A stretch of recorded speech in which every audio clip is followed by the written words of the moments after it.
কে দিল রে লতার গাছে এত বড় কদু?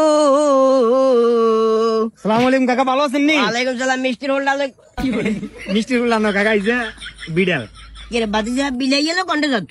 ওই আর বোর কথা কই আরে বুঝছেন নি? হ্যাঁ। এ তো শহরে থাকে তো বিলে পছন্দ করে। এখন এটা ভ্যাকসিন দি বলে ফেনে নিছিলাম, ভ্যাকসিন দিয়ে পাইনি এর। ভ্যাকসিন দি বিলাই বাইতলি জ্বর। তুই নূর করিমের ওলা বড় কেন? জি তোমার ওলানে গত 5 দিন আগে পানিতে পড়ে মারা গেছে।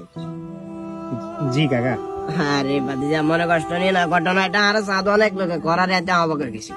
ওই বিলের বাচ্চা গুলারে বলে সুজি খাওয়াইতে গেছে, তোমার ওলা বলে হানিতে হয়ে গেছে, তোমার বউ বলে কইতে। বিড়াল পালন এটা সম্পর্কে ইসলামেও বলা আছে।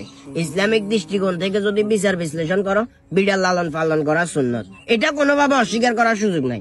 কিন্তু বিড়াল পশু পাখি এদের প্রতি ভালোবাসা দেখাইতে যায়, নিজের বাচ্চা কাচ্চা নিজের আশপাশের মানুষজনের যদি অবহেলা করো, এটা তো বাতিজা কোনোভাবে মানে লওয়া যাইতো না। না কাকা, ও শহরে থাকে তো বুঝছেন না, মানে বিলাই এরপর পাখি গুলার প্রতি একটু দুর্বলতা কাজ করে। হ্যাঁ, এই জন্য।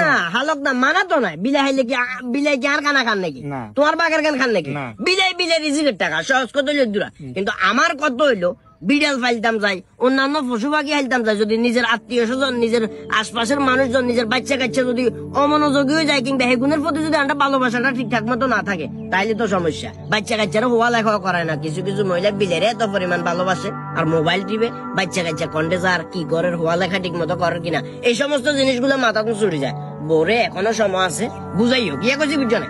বিড়াল হাইল বেললে বুঝাই মানা করি না, হালক সমস্যা নাই। তবে যেগুলা বলছি, তোমার মা তোমার বাপ আত্মীয় স্বজন সবার প্রতি একটু খেয়াল রাখবে, ঠিক আছে না? আচ্ছা ঠিক আছে কাকা, আই কম আজ তো আরো মিষ্টি মনে করছিলাম।